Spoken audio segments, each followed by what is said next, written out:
तो आज हम सब एक नए चैप्टर की ओर बढ़े थे। जैसा कि हम लोग लास्ट में श्वसन को कंप्लीट कर लिए थे, तो आज एक नए चैप्टर की ओर बढ़ते हैं, थर्ड चैप्टर का। ठीक है, और इसका भी वैसे ही क्या करें, क्विक रिवीजन कर लेंगे हम लोग जल्दी जल्दी। ठीक है, तो अगर हम बात करें तो हमारे पास एक थर्ड चैप्टर आ रहा है, क्योंकि लास्ट चैप्टर जो सेकेंड चैप्टर श्वसन था वो कंप्लीटली खत्म हो गया था। आज हम बढ़ रहे हैं थर्ड चैप्टर की ओर, जिसको हम बोलते हैं परिवहन। ठीक है, आज थर्ड चैप्टर की ओर आगे बढ़ रहे हैं, परिवहन। इसी को बोलते हैं ट्रांसपोर्टेशन।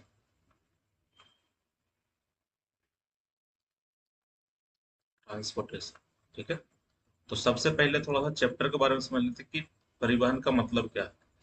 ठीक है, पहले इसके नाम से ही शुरुआत करते हैं। अगर हम बात करें परिवहन का, तो परिवहन किसको बोलते हैं? तो परिवहन अगर आप जनरल तरीका में अगर समझे, ठीक है, एक जनरल ऐसे ही बस एक तरीका से अगर सीखे कि परिवहन है क्या, तो परिवहन का सिंपल मतलब क्या होता है ना, किसी भी चीज को एक स्थान से उठा क्या करना, दूसरा स्थान तक पहुंचाना, इसी को हम क्या बोलते हैं, परिवहन बोलते हैं। ठीक है, किसी भी पदार्थ को एक स्थान से कहाँ ले जाना, दूसरे स्थान तक ले जाना, इसको हम क्या बोलते हैं, परिवहन। ठीक है, लेकिन ये परिवहन हमको पढ़ना अपने शरीर के बारे में। ठीक है, लेकिन उससे पहले ये ज्यादा जरूरी है कि परिवहन पढ़ना क्यों है। ठीक है, तो परिवहन देखिए इसलिए पढ़ना है, जैसा कि हम लोग समझते हैं कि हम लोग जब खाना खाते हैं, जब हम लोग जब भोजन खाते हैं, तो ये भोजन क्या होता है, हमारे अमाशय में जाता है। अमाशय में क्या होता है, इसका पाचन होगा, पाचन होकर छोटी आंत में जाएगा। ठीक है, और छोटी आंत में जाने के बाद क्या होता है ना, ये इसका अवशोषण हो जाता है। ठीक है, तो अवशोषण के बाद कहाँ जाएगा, ये ब्लड में जाएगा। अब ये ब्लड क्या करेगा, इस बचे हुए पदार्थ को अलग अलग भाग में क्या करेगा, अलग अलग कोशिकाओं में लेकर के जाएगा। क्यों? क्योंकि देखिए हुआ क्या है कि पाचन के दौरान हमारा जो भोजन से ग्लूकोज बना है, वो ग्लूकोज कहाँ है, छोटी आंत में है। लेकिन क्या ग्लूकोज केवल छोटी आंत को चाहिए? नहीं, ग्लूकोज तो पूरा शरीर को चाहिए ना। ठीक है, अगर पूरा शरीर को चाहिए, हर एक कोशिका को चाहिए शरीर के, तो हमको क्या करना होगा, इस ग्लूकोज को कहीं ना कहीं पहुंचाना होगा, किसी न किसी तरीके से क्या करना होगा, पहुंचाना होगा कोशिकाओं तक। अब बात ये कि पहुंचे या कैसे। ठीक है, तो इसको पहुंचाने वाला क्या होता है, हमारे पास रक्त होता है। हमारा रक्त क्या करता है, इन पदार्थों को, पचे हुए भोजन को क्या करेगा, एक जगह से उठाएगा और दूसरी जगह पे क्या कर देगा, इसको पहुंचा देगा। ठीक है, तो हमारे पास ये जो परिवहन हो रहा है, यानी कि जो पदार्थों को एक अंग से दूसरे अंग तक ले जाने का काम हो रहा है, ये करता कौन है, ये करता हमारे पास रक्त करता है। ठीक है, हमारे मनुष्य में अगर बात करें, मनुष्य में बात करें, जानवरों में बात करें, तो ये काम कौन करेगा, हमारे पास रक्त करेगा। अलग अलग जीवों में क्या होता है, अलग अलग तरीके से होता है, लेकिन हम केवल परिवहन को समझना चाहते हैं। ठीक है, तो परिवहन क्या बोल रहे हैं, पदार्थ को एक अंग से दूसरे अंग तक क्या करना, पहुंचाना, क्या कहलाता, परिवहन कहलाता। ठीक है, तो एक सिंपल शब्द में आप ये बोल सकते हैं कि सजीवों के शरीर में उपस्थित पदार्थ को एक अंग से दूसरे अंग तक ले जाने की प्रक्रिया क्या कहलाती है, परिवहन कहलाती है। ठीक है, और मनुष्य में अगर स्पेशली बात करें, तो इस परिवहन को संपन्न करता कौन है, हमारे पास ब्लड करता है, ब्लड ही है। ब्लड एक मात्र ऐसा द्रव है शरीर का जो क्या कर रहा है, पदार्थों को एक अंग से पकड़ करके दूसरे अंग तक क्या कर रहा है, पहुंचा करके आ रहा, बदले में वहां से जो हानिकारक पदार्थ उसको लेकर के भी आ रहा है। ठीक है, तो हमारे पास अगर एक सिंपल शब्द में डेफिनेशन लिखना चाहे तो हम क्या लिख सकते हैं, हम लिख सकते हैं, यहाँ पे अगर डेफिनेशन हम लिखना चाहे तो हम बोल सकते हैं, सजीवों के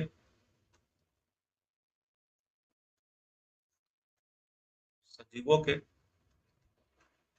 शरीर में उपस्थित सजीवों के शरीर में उपस्थित पदार्थों को पदार्थों को एक अंग से एक अंग से दूसरे अंग तक एक अंग से दूसरे अंग तक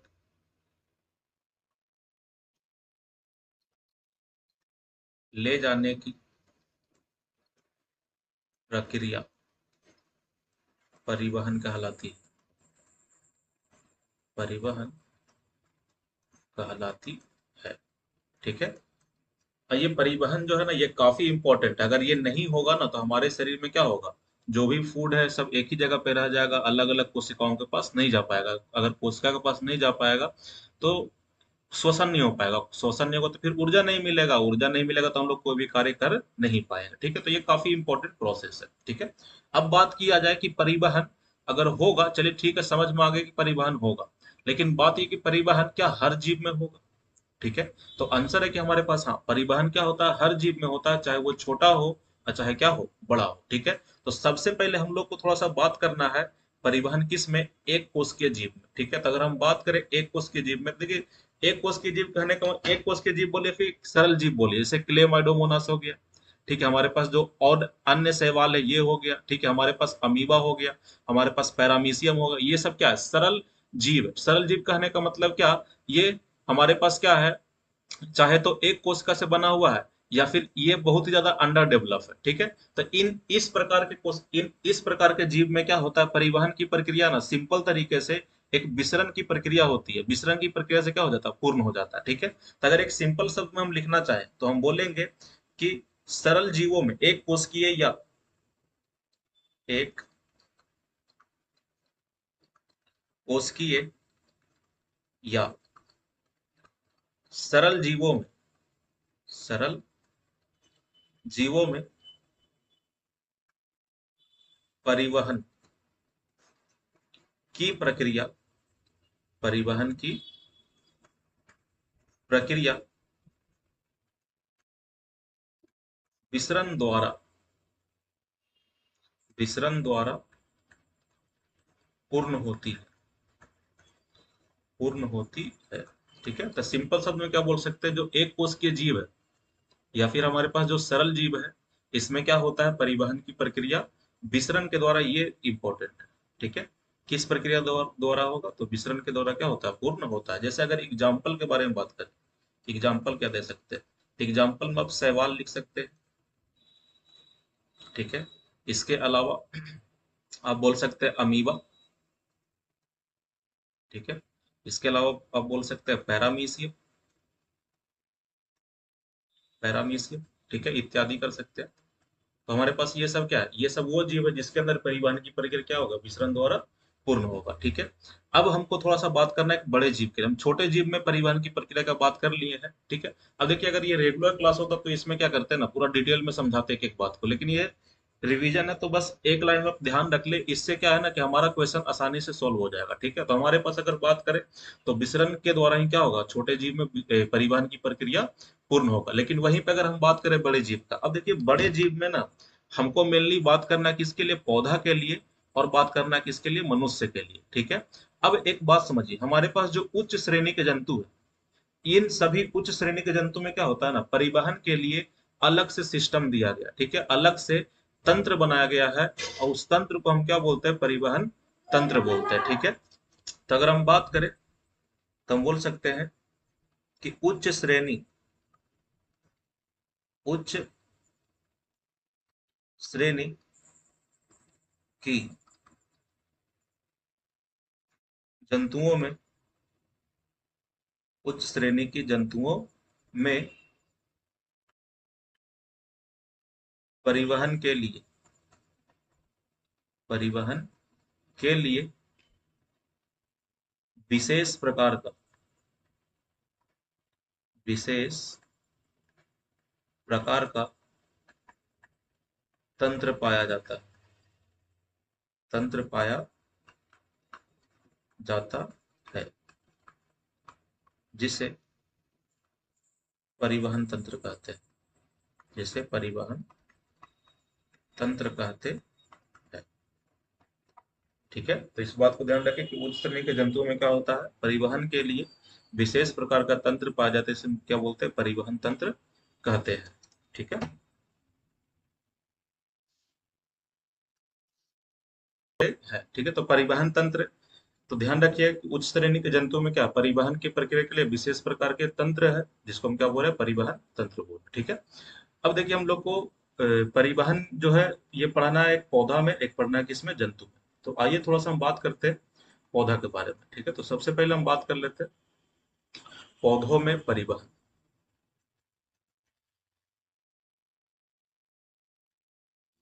तो सबसे पहले हम बात करते हैं पौधों में परिवहन।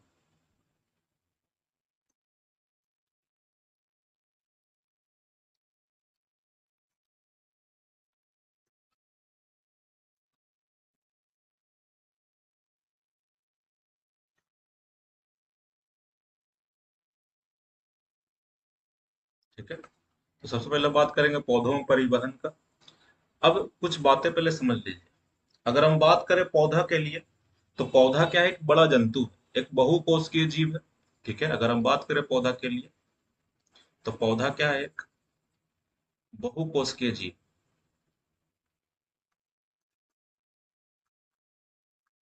पौधा एक बहुकोषीय जीव है। ठीक है।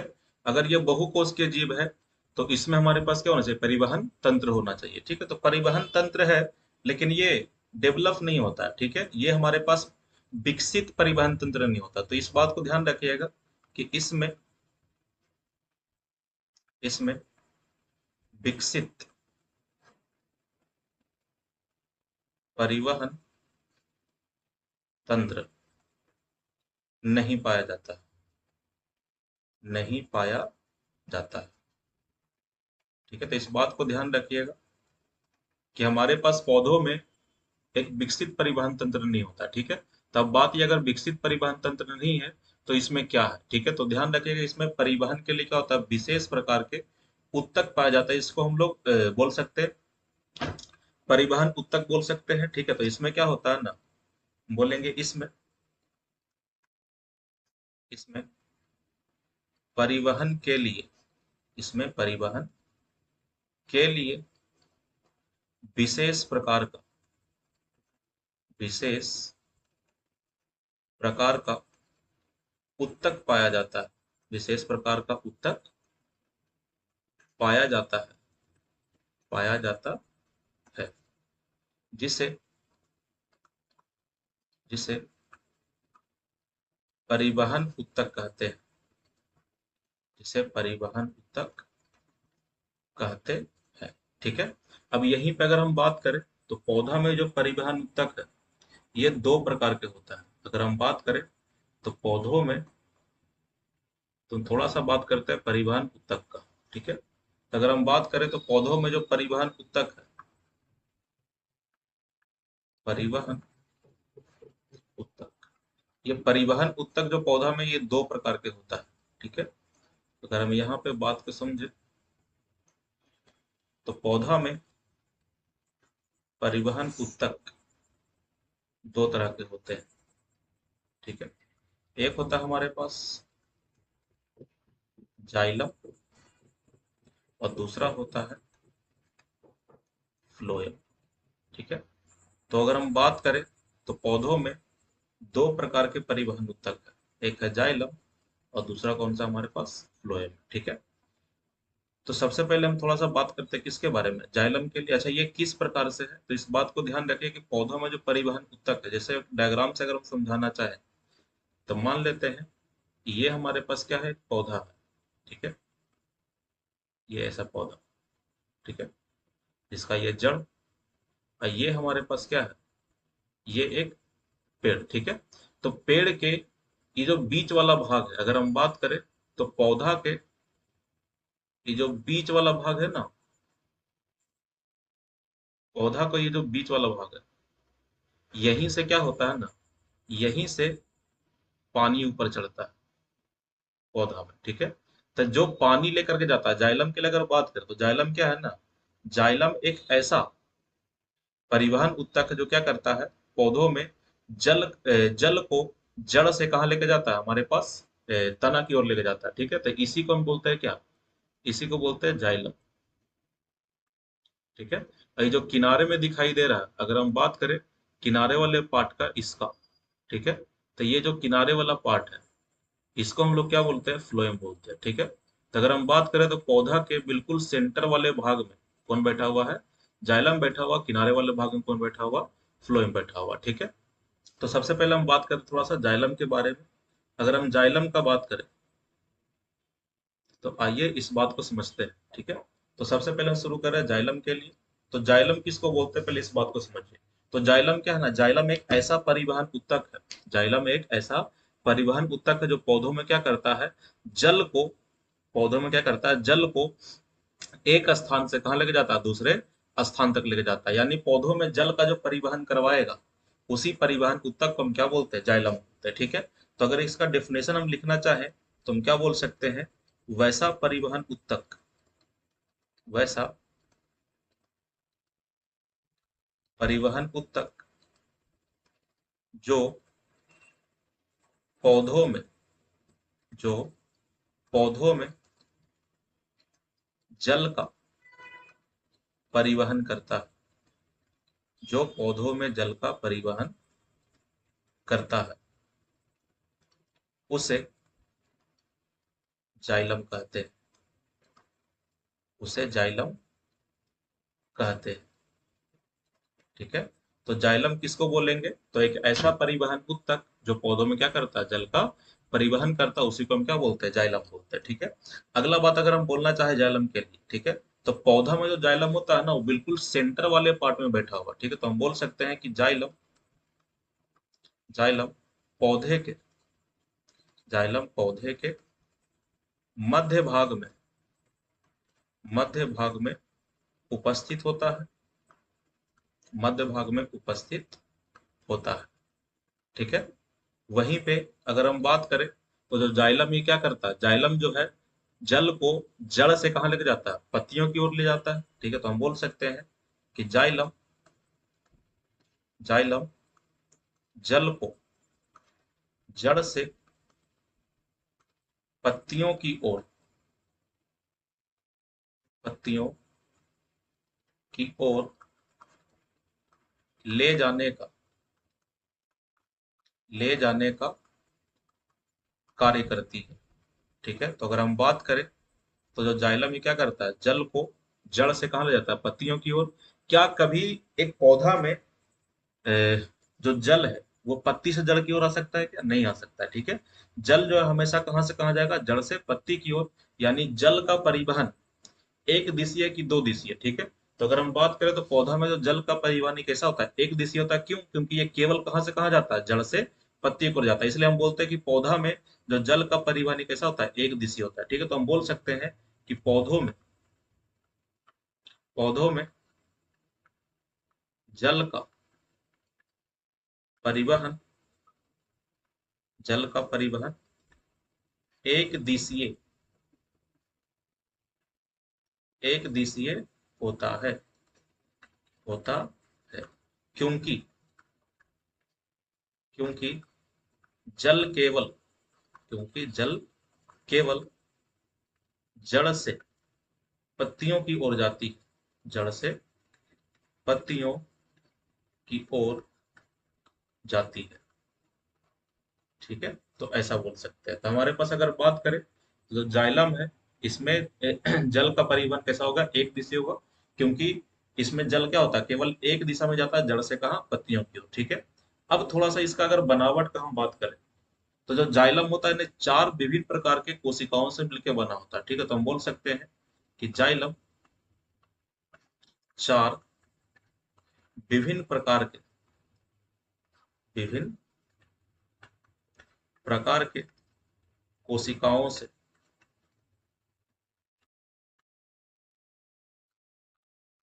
कोशिकाओं से मिलकर बनी होती है। ठीक है। बनी होती है। ठीक है। अब बात यह कौन कौन से कोशिका से, तो देखिए नाम बहुत इंपॉर्टेंट नहीं है। ठीक है। हाँ, लेकिन इतना ध्यान होना चाहिए कि जाइलम जो है ना, चार विभिन्न प्रकार की कोशिका से क्या होता है, मिलके बना होता है। ठीक है। नाम याद करने की आवश्यकता नहीं है। तब थोड़ा सा चलते हैं कहाँ पे, फ्लोएम पर। तो ये जाइलम का कहानी था। अब थोड़ा बात करते हैं फ्लोएम का। अगर हम फ्लोएम का बात करें तो फ्लोएम के लिए क्या बोल सकते हैं, वही बात है कि एक ऐसा परिवहन ऊतक जो पौधा में क्या करता है, भोजन का परिवहन करता है। ठीक है। अगर हम बात करें तो ये क्या हो जाएगा, वैसा परिवहन ऊतक वैसा परिवहन ऊतक जो पौधों में भोजन का परिवहन करता पौधों में भोजन का परिवहन करता हो, उसे फ्लोएम कहते हैं। फ्लोएम कहते हैं। ठीक है। दूसरा बात बोल सकते हैं, फ्लोएम कहाँ था, तो अभी भी बताएं कि फ्लोएम क्या होता है, पौधे के किनारे वाले भाग में पाया जाता है। ठीक है। तो हम बोल सकते हैं कि फ्लोएम पौधे के किनारे वाले भाग में पाया जाता है। ठीक है, तो ये फ्लोएम कहाँ होता है? पौधे के बिल्कुल किनारे वाले भाग में होता है। ठीक है, वहीं पे अगर हम बात करें तो ये जो हमारे पास फ्लोएम है, अब थोड़ा सा हम बात करते हैं कि भोजन को ले जाएगा तो कहाँ से कहाँ ले जाएगा। ठीक है, तो एक बात समझिएगा, हमारे पास जो फ्लोएम है ना, जैसे अगर बात करें तो पौधा में, जैसे अब बात करते हैं कि मान लीजिए कि ये पौधा है, ठीक है, ये पौधा क्या है? पत्ती है। ठीक है, तो जो सूर्य का प्रकाश पड़ रहा है कहाँ? इधर, तो भोजन भी कहाँ बनेगा? इधर ही बनेगा। ठीक है, पत्तियों में बनता है। तो पौधा में भोजन जो बन रहा है कहाँ बन रहा है? पत्तियों में। यानी कि पौधा के अंदर क्या होता है? भोजन का परिवहन पत्तियों से किधर होगा? जड़ की ओर होगा। ठीक है, लेकिन कई बार क्या होता है ना, देखिए अब पौधा में एक कहानी है। कहानी ये है कि पौधा जितना भोजन बनाता है वो सबके सब इस्तेमाल करता नहीं। जितना ही भोजन बनेगा उसका कुछ भाग इस्तेमाल कर लेता है, कुछ भाग को क्या करता है? स्टोर करता है। ठीक है, जमा करता है उसको। ठीक है, अब जैसे मान लीजिए गाजर का हम बात कर लेते हैं, तो गाजर क्या करता है? अपना भोजन बनाता कहाँ? पत्तियों में। और बनाने के बाद क्या करता है? इस्तेमाल करता है कुछ, और कुछ को क्या करता है? स्टार्च के रूप में ले जाकर जमा करता है कहाँ? गाजर के अंदर जमा कर देता है। ठीक है, अब होता यह है कि मान लीजिए एक पौधा जो भोजन बनाया, अब भोजन बनाया तो अब क्या होगा? पत्तियों से अलग अलग भाग की ओर जाएगा भोजन। लेकिन जिस दिन सूर्य का प्रकाश नहीं आता है, या फिर मान लीजिए जिस दिन पत्तियों में हमारे पास नहीं बन पाया भोजन, तो उस दिन क्या होता है ना, जो जमा किया गया भोजन है पौधा क्या करता है? उसको इस्तेमाल करना शुरू करता है। यानी अब क्या करेगा? जड़ से भोजन को पकड़ के पत्तियों की ओर लेके आया जाएगा। ठीक है, तो हम बोल सकते हैं कि जो फ्लोएम है, अगर हम बात करें तो फ्लोएम में जो भोजन का परिवहन है वो पत्तियों से जड़ की ओर भी होगा और जड़ से पत्तियों की ओर, दोनों ओर होगा। यानी कि इसका परिवहन कैसा होता है? द्विदिशीय होता है, एक दिशीय नहीं होता है। ठीक है, हाँ, कुछ कुछ किताब ऐसा है ना जो बोलता है कि दो द्विदिशीय नहीं है, कई दिशीय होता है। ठीक है, तो कोई बात नहीं, दोनों सही है। ठीक है, तो अगर हम बात करें तो यहाँ पे एक लाइन बोल सकते हैं कि फ्लोएम, यहाँ पे एक लाइन बोल सकते हैं कि फ्लोएम फ्लोएम भोजन का परिवहन, भोजन का परिवहन पत्तियों से, फ्लोएम भोजन का परिवहन, फ्लोएम भोजन का परिवहन पत्तियों से जड़ की ओर, जड़ की ओर, एवं एवं जड़ से पत्तियों की ओर करती है, पत्तियों की ओर करती है। ठीक है, अगर दोनों तरफ करें तो हम क्या बोल सकते हैं कि फ्लोएम के द्वारा, हम क्या बोल सकते हैं? फ्लोएम के द्वारा भोजन का परिवहन, भोजन का परिवहन द्विदिशीय होता,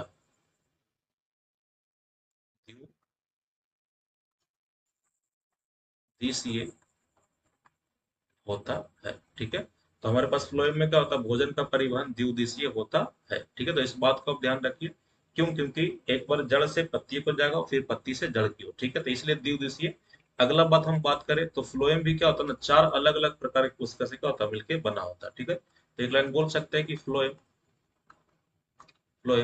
चार विभिन्न प्रकार के, फ्लोएम चार विभिन्न प्रकार के, विभिन्न प्रकार के कोशिकाओं से, कोशिकाओं से मिलकर बनी होती है, बनी होती है। ठीक है, तो ये कहानी है किसका? एक पौधा का, कि पौधा में किस प्रकार से क्या होता है? परिवहन होता है। तो ध्यान रखिएगा, पौधा में परिवहन के लिए तंत्र तो है, लेकिन वो तंत्र विकसित नहीं है। ठीक है, तो हम बोलते हैं कि पौधा में जो है ना, परिवहन के लिए विशेष प्रकार का उत्तक पाया जाता है, जिसको हम क्या बोलते हैं? परिवहन उत्तक बोलते हैं। और ये उत्तक के प्रकार के हैं, दो प्रकार के, एक है हमारे पास जाइलम और दूसरा कौन सा? हमारे पास फ्लोएम है। ठीक है, तो इस कहानी को आप ध्यान रखिए। तो ये यहाँ पे आकर के हम लोग का पौधों में जो परिवहन वो क्या होता है? समाप्त होता है। अब यहाँ से क्या करते हैं? आगे बढ़ते हैं और हम थोड़ा सा बात करते हैं किसका? मनुष्य के बारे में। ठीक है, तो यहाँ पे हमारे पास कहानी क्या है? समाप्त होता है पौधों में परिवहन का। अब थोड़ा सा आगे चलते हैं और बात करते हैं, थोड़ा सा आगे बढ़ते हैं और बात करते हैं जंतुओं में हमारे पास परिवहन का। ठीक है, तो जंतुओं में अगर परिवहन का हम बात करें तो बहुत सिंपल कहानी है, ठीक है। तो हेडिंग लगा लेते हैं, जंतुओं में परिवहन या मनुष्य में परिवहन, सीधा क्या करते हैं, हेडिंग लगाते हैं और बात को समझते हैं, ठीक है। तो समझिएगा, तो यहाँ पे हम हेडिंग लगा लेते हैं पहले।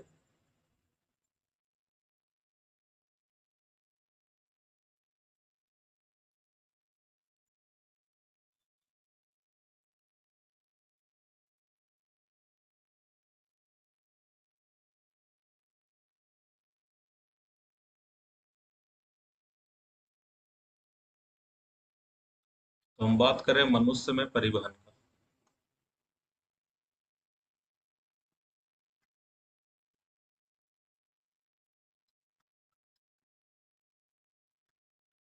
मनुष्य में परिवहन,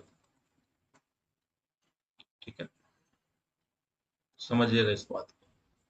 अगर हम बात करें मनुष्य में परिवहन का, तो मनुष्य के लिए अगर बात करें, तो मनुष्य भी क्या हमारे पास, मनुष्य भी उच्च श्रेणी का जंतु, ठीक है। ये कैसा है, उच्च श्रेणी का जंतु है। अगर ये उच्च श्रेणी का जंतु है, तो इसमें भी परिवहन के लिए क्या चाहिए, इसमें भी परिवहन के लिए हमारे पास विशेष प्रकार का तंत्र होता है, ठीक है। तो ध्यान रखिएगा कि इसमें इसमें परिवहन के लिए इसमें परिवहन के लिए विशेष प्रकार का विशेष प्रकार का तंत्र पाया जाता है, विशेष प्रकार का तंत्र पाया जाता है, ठीक है, जिसे परिवहन तंत्र कहते हैं। उस तंत्र को हम क्या बोलेंगे, परिवहन तंत्र कहते हैं, ठीक है। तो ध्यान रखिए कि पौधा में क्या होता है, सॉरी, जंतु मनुष्य में क्या होता है, परिवहन के लिए, पदार्थ का परिवहन के लिए क्या विशेष प्रकार का तंत्र पाया जाता है, इसको हम क्या बोलते हैं, परिवहन तंत्र बोलते हैं। अब एक बात ध्यान रखिए कि अगर इसको तंत्र बोल रहे हैं, अगर हम तंत्र बोल रहे हैं, देखिए तंत्र का मतलब क्या है, अगर हम तंत्र का बात करें, ठीक है, तो तंत्र का मतलब होता है अंगों का समूह, ठीक है। यानी कि जो परिवहन तंत्र है, यानी कि ये जो परिवहन तंत्र है, ये एक अंग से नहीं मिलके बना हुआ है, ठीक है। तो अब बात, ये एक अंग से नहीं मिलके बना हुआ है, तो काची काची से मिलके बना हुआ, ठीक है। तो अगर हम बात करें मनुष्य का परिवहन तंत्र, अगर मनुष्य का परिवहन तंत्र का हम बात करें, मनुष्य का परिवहन तंत्र का अगर हम बात करें, तो मनुष्य का जो परिवहन तंत्र होता है, ये तीन चीज से क्या है, मिलकर के बना हुआ, ठीक है। अब बात ये कि इसमें कौन कौन सा चीज उपस्थित है, ठीक है। तो अगर हम बात करें तो इसमें तीन चीजें हैं। सबसे पहले हमारे पास क्या होता है, रक्त होता है, ठीक है। सबसे पहले क्या होता है, रक्त होता है, जिसको रुधिर भी बोलते हैं, ठीक है। तो सबसे पहले ब्लड, ठीक है। दूसरा अगर हम बात करें, तो दूसरा इसमें होता है हृदय, ठीक है। दूसरा अगर हम बात करें, तो मनुष्य का जो परिवहन तंत्र है, इसमें सबसे पहले रक्त होता है, दूसरा कौन होगा, हृदय होगा, ठीक है, हृदय, हार्ट, दूसरा पार्ट, ठीक है।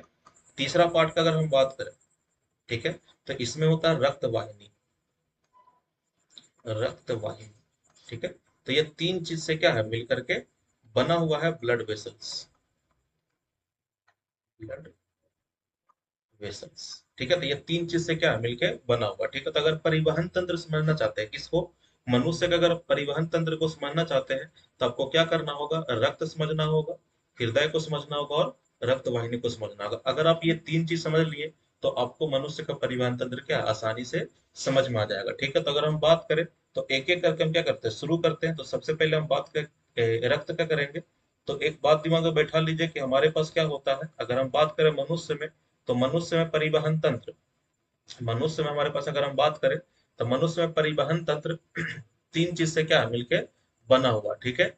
जिसमें सबसे पहला पार्ट कौन सा था, रक्त का था, दूसरा पार्ट किसका था, हृदय का था, और तीसरा पार्ट किसका था, हमारे पास रक्त वाहिनी का था, ठीक है। तो अगर हम बात करें, तो सबसे पहले हम बात करते हैं किसका, रक्त का बात करते हैं, ठीक है। सबसे पहले हम बात करते हैं ब्लड। अगर आप ब्लड के लिए बात करो, ठीक है, तो ब्लड क्या है, ब्लड एक हमारे पास बोल सकते हैं कि देखिए ब्लड हमारे पास पूरी तरह से ना तो ठोस है और ना ही हमारे पास क्या है, द्रव है, ठीक है। तो द्रव हमारे पास रक्त जो है ना, दिखने में कैसा होता है, द्रव के जैसे दिखाई देता है। ठीक है, क्यों दिखाई देता है हम बताएंगे, लेकिन अगर आप बात करें तो ये हमारे पास आधा ये द्रव है और आधा क्या हमारे पास ठोस है। ठीक है, तो अर्ध द्रव रचना कह सकते हैं या अर्ध ठोस रचना कह सकते हैं। ठीक है, तो हम बोल सकते हैं कि रक्त क्या है, रक्त क्या है, रक्त एक शरीर का एक ऐसा तरल भाग है जो पूरी तरह से ना तो ठोस है ना ही का द्रव है। ठीक है, तो हम बोल सकते हैं यह एक यह एक ऐसा तरल भाग है, ऐसा तरल भाग है जो ना तो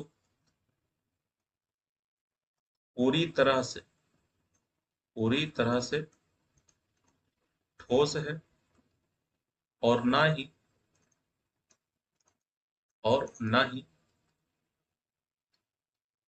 पूरी तरह से पूरी तरह से द्रव है। ठीक है, यानी कि काची है, यानी कि अगर ब्लड के लिए बात करते हैं ये सेमी सॉलिड है या सेमी लिक्विड है।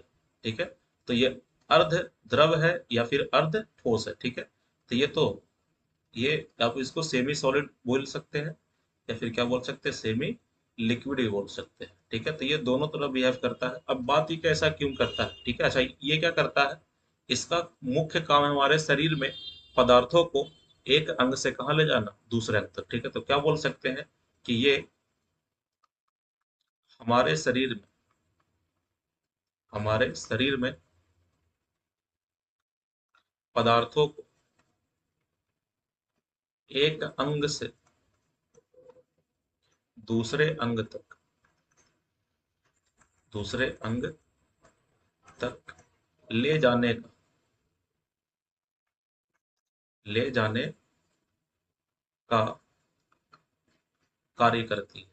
ठीक है, तो ये क्या करता है, हमारे शरीर में पदार्थों को एक अंग से कहाँ ले जाता है, दूसरे अंग तक लेकर के जाता है। ठीक है, अब थोड़ा सा इसका बनावट समझते हैं। ठीक है, अगर हम बात करें, जैसे कि हम बात कर रहे हैं कि ये सेमी सॉलिड है या फिर क्या चीज है, सेमी लिक्विड है। ठीक है, तो इसका थोड़ा बनावट को समझते हैं, तब क्या होगा, ये बातें जो लिखा गया ना सेमी सॉलिड वाला और सेमी लिक्विड वाला, ये क्या होगा, थोड़ा समझ में आएगा। ठीक है, तो अगर हम बात करें तो यहाँ से हम बात कर रहे हैं किसका, यहाँ से हम बात करें कॉम्पोजिशन ऑफ ब्लड का, यानी रक्त के बनावट का। तो हम थोड़ा सा बात करते हैं रक्त के बनावट का।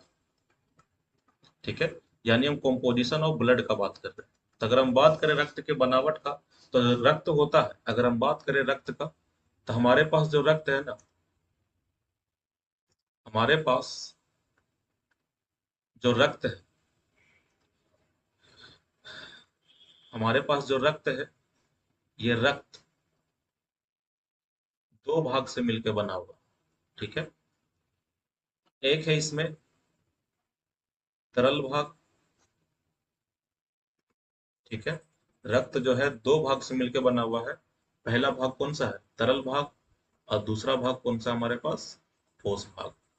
ठीक है, तो ये दो भाग से मिलकर बना हुआ, एक है तरल भाग और दूसरा कौन सा हमारे पास, ठोस भाग। ठीक है, अब सुनिएगा बात को, अगर हम बात करें रक्त के तरल भाग, ठीक है, तो रक्त के तरल भाग को हम लोग बोलते हैं रक्त प्लाज्मा। ठीक है, इसका नाम क्या होता है, रक्त प्लाज्मा। ठीक है, तो रक्त के तरल भाग को क्या बोला जाता है, रक्त प्लाज्मा। तो अगर हम सवाल पूछे कि रक्त प्लाज्मा किसे कहते हैं, तो हम सीधा सीधा क्या बोल सकते हैं, रक्त के तरल भाग को हम क्या बोलते हैं, रक्त प्लाज्मा बोलते हैं। ठीक है, वहीं पे अगर हम बात करें किसका, ठोस भाग का, वहीं पे अगर हम बात करें किसका, ठोस भाग का, तो रक्त के ठोस भाग को हम क्या बोलते हैं, रक्त कोशिका बोलते हैं, रक्त कोशिका। ठीक है, तो ये बात ध्यान रखिए कि रक्त के तरल भाग को हम क्या बोलते हैं, रक्त प्लाज्मा बोलते हैं, और रक्त के ठोस भाग को हम क्या बोलते हैं, रक्त कोशिका। यानी कि रक्त जो है ये दो भाग से बना हुआ है, पहला है रक्त प्लाज्मा, दूसरा रक्त कोशिका। अगर आपसे पूछा कि रक्त प्लाज्मा किसको बोलते हैं, तो हम क्या बोलेंगे, रक्त के तरल भाग को हम क्या बोलते हैं, रक्त प्लाज्मा बोलते हैं। और रक्त कोशिका किसको बोलते हैं, तो हम बोल सकते हैं रक्त के ठोस भाग को हम क्या बोलते हैं, रक्त कोशिका बोलते हैं। ठीक है, अब थोड़ा बात समझिएगा, ये जो रक्त का तरल भाग है यानी रक्त प्लाज्मा जो है, ये टोटल ब्लड का, अगर टोटल का हम बात करें, तो टोटल ब्लड कितना है, अपने आप में 100%। तो इस 100% का 55% अकेले कौन होता है, ये रक्त प्लाज्मा होता है। और 45% कौन होता है हमारे पास, बोल सकते हैं ये रक्त कोशिका होता है। ठीक है, अब थोड़ा ध्यान दीजिएगा, अगर हम बात करें रक्त प्लाज्मा का, तो रक्त प्लाज्मा टोटल ब्लड का कितना है, 55% है। अब थोड़ा ध्यान दीजिए, ये जो रक्त प्लाज्मा है, इस रक्त प्लाज्मा में हमारे पास बोल सकते हैं कि दो चीजें उपस्थित है। अगर हम बात करें रक्त प्लाज्मा का,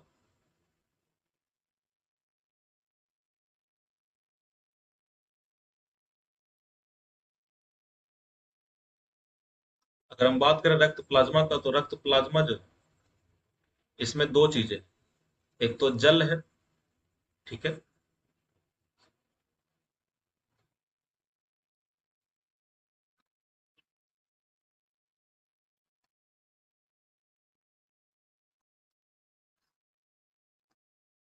इसमें अगर हम बात करें तो रक्त प्लाज्मा में एक तो जल उपस्थित है, दूसरा इसमें क्या है, अन्य पदार्थ है, ठीक है। अन्य पदार्थ भी, अच्छा जल कितना परसेंट है, तो जल लगभग 90% होता है टोटल प्लाज्मा का, ठीक है। और बाकी के 10% कौन है हमारे पास, 10% है अन्य पदार्थ, ठीक है। अन्य पदार्थ कौन कौन है, तो अन्य पदार्थ में दो प्रकार के पदार्थ है, एक है कार्बनिक पदार्थ, ठीक है, एक है हमारे पास ऑर्गेनिक मटेरियल, ठीक है, कार्बनिक पदार्थ, और दूसरा हमारे पास कौन सा है, अकार्बनिक पदार्थ, इनऑर्गेनिक मटेरियल, ठीक है। तो इसमें हमारे पास दो तरह के पदार्थ हैं, एक है हमारे पास कार्बनिक पदार्थ, अब एक कौन सा हमारे पास, अकार्बनिक पदार्थ, ठीक है। कार्बनिक पदार्थ का अगर आप बात करें, तो कार्बनिक पदार्थ क्या बोलेंगे, एक ऐसा पदार्थ दे रहा हमें कार्बन और हाइड्रोजन क्या है उपस्थित, जैसे ग्लूकोज का आप बात कर सकते हैं, ठीक है। ग्लूकोज हमारे पास क्या है, कार्बनिक पदार्थ है, ठीक है। हमारे पास बात कर सकते हैं किसका, प्रोटीन का बात कर सकते हैं, आप बात कर सकते हैं किसका, अमीनो एसिड का बात कर सकते हैं, ये सब का चीज है, कार्बनिक पदार्थ है। जबकि अकार्बनिक का हम बात करें, तो अकार्बनिक कौन आ जाएगा, ऑक्सीजन आ जाएगा, हमारे पास विटामिन आ जाएगा, हमारे पास मिनरल्स आ जाएगा, ये सब का चीज है, अकार्बनिक पदार्थ है हमारे पास, ठीक है। वहीं पे अगर हम बात करें रक्त कोशिका का, तो रक्त कोशिका तीन प्रकार के होता है, ठीक है। एक होता है हमारे पास कौन सा, आरबीसी, एक होता है हमारे पास कौन सा, डब्ल्यूबीसी, और एक होता है हमारे पास कौन सा, रक्त पट्टिकानु, ठीक है, रक्त पट्टिकानु, ठीक है। अब बात यह है कि आरबीसी क्या बोलते हैं, तो आरबीसी का मतलब रेड ब्लड सेल, यानी लाल रक्त कणिकाएं, ठीक है। डब्ल्यूबीसी क्या है, लाल रक्त कोशिका है, ठीक है। तो अगर हम बात करें तो रक्त रक्त हमारा कुछ इस प्रकार से क्या है, मिलकर बना हुआ, ठीक है। तो हम बोल सकते हैं कि रक्त जो है ना, ये दो भाग से मिलकर बना होता है, एक तरल भाग, अब एक कौन सा होता है हमारे पास, ठोस भाग होता है, ठीक है। रक्त के तरल भाग को हम लोग क्या बुला रहे हैं, रक्त के तरल भाग को हम लोग रक्त प्लाज्मा बुला रहे हैं, जबकि ठोस भाग को हम क्या बुला रहे हैं, रक्त कोशिका बुला रहे हैं, ठीक है। रक्त प्लाज्मा किसको बोलेंगे, तो रक्त के तरल भाग को रक्त प्लाज्मा बोलेंगे, जितना कितना परसेंट रहेगा, 55% रहेगा। और इसमें दो तरह के चीजें उपस्थित है, जल और अन्य पदार्थ, ठीक है। अन्य पदार्थ कितना परसेंट है, 10%, और बाकी का कौन है हमारे पास, जल है, ठीक है। अन्य पदार्थ भी किस तरह के हैं, दो तरह के, एक है कार्बनिक पदार्थ, दूसरा कौन सा है, अकार्बनिक पदार्थ, ठीक है। कार्बनिक पदार्थ में कौन कौन आ जाएगा, ग्लूकोज है, प्रोटीन और अमीनो एसिड है। जबकि इनऑर्गेनिक में कौन कौन आएगा, ऑक्सीजन है, कार्बन डाइऑक्साइड है, विटामिन है, मिनरल, ये सब का चीज में आ जाएगा हमारे पास, इनऑर्गेनिक में आ जाएगा, ठीक है।